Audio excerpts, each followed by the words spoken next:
Good afternoon, everybody. Over the next 2 weeks or so, we're going to merge two concepts or ideas and try to put together a little micro unit of study. So the ideas that we're going to put together are the art of writing a persuasive essay, which is pretty simple, where you formulate an opinion, you make a statement or a claim in your thesis as you state it as fact, and then you defend that statement. But we're going to use two types of what I call alternative research in order to formulate our own opinion. So back in college, I was in Seton Hall, and I was in an ethics of journalism class, and I had a professor. Her name was Barbara Gottlieb, and she was very emphatic with something that she said that really stuck with me.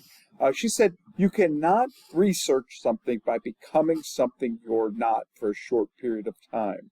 You must examine it through the eyes of someone who lives it out on a daily basis. And she was talking specifically about researching for an article in a journalistic context, but this really holds true for common research as well. So the idea is this: the best, in her eyes, the best way to research something is to talk to somebody who is an expert, who has lived it out.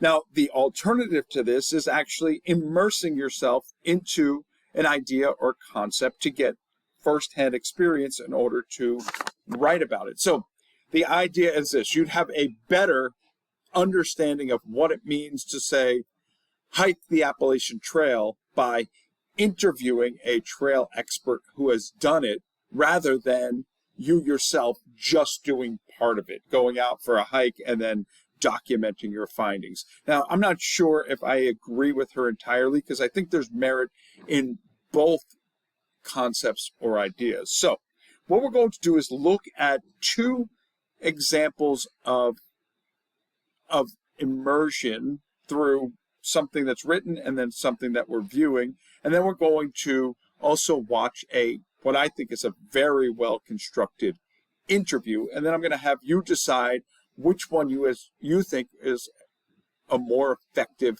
method of alternative research. And then I'm going to open up the opportunity later on in the semester for you to do one of these two things as a possibility for a source in your final research paper that's coming as we move forward. So the two things you're going to do is, first, I want you to watch an interview. There's a link in your module for this week.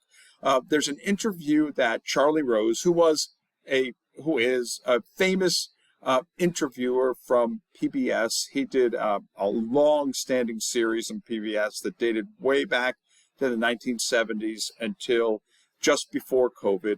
And in 2016, he did an interview with Lin-Manuel Miranda just after the opening of the play, the musical Hamilton. And he gets deep insight into the creation of Hamilton, the ideas, how Lin-Manuel Miranda goes through his creative process and everything like that. And I think you'll find the interview compelling and really well done. So I want you to watch that, but I included a little interview kind of evaluation form. You don't have to do it per se and submit it, but I think it gives you a good guideline of things to look for in determining whether it's a positive interview or not.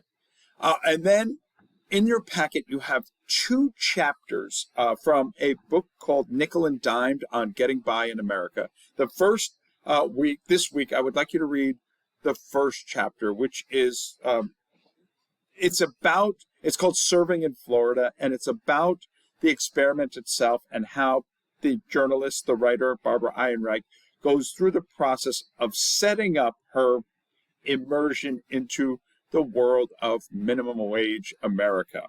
And then as we move forward, next week, you're going to see that there's another link to a video. This one is from a television show that was pretty popular in the early 2000s. It's called Undercover Boss. And in this one, the the CEO and director of the Hooters Corporation, goes to work in various entry-level positions throughout the company to determine how he could better serve the company from the top down. And it gives you insight into the idea of immersion, but also into some of the pitfalls and the problems with it, as will the reading of the second passage, which is the reflection element. It's called Evaluation, and it's Barbara Ehrenreich's last chapter in the book Nickel and Dime, where she reflects upon her experiences of doing this minimum wage experiment in America. So you really have three different sources to work from. And then what I would like you to do is sit down and write this persuasive essay. It only has to be like between 1 and 2 pages, so page and a half is fine, where you have an introduction about what these two things are based on what I've told you, and then you kind of break down why you think one or the other is more effective. Now, the only thing you could do that would be wrong, the only opinion you could have that is wrong, is if you said, they're both effective, and I think they're both good. I want you to choose one or the other and determine which one you think is more effective, and then come up with a couple of reasons from the source material that I've provided to prove your point or to support your claim. And then you're going to submit that right there in the assignment that says Interview and Immersion Comparison Essay. Okay? If you have any questions, please feel free to reach out. Thank you.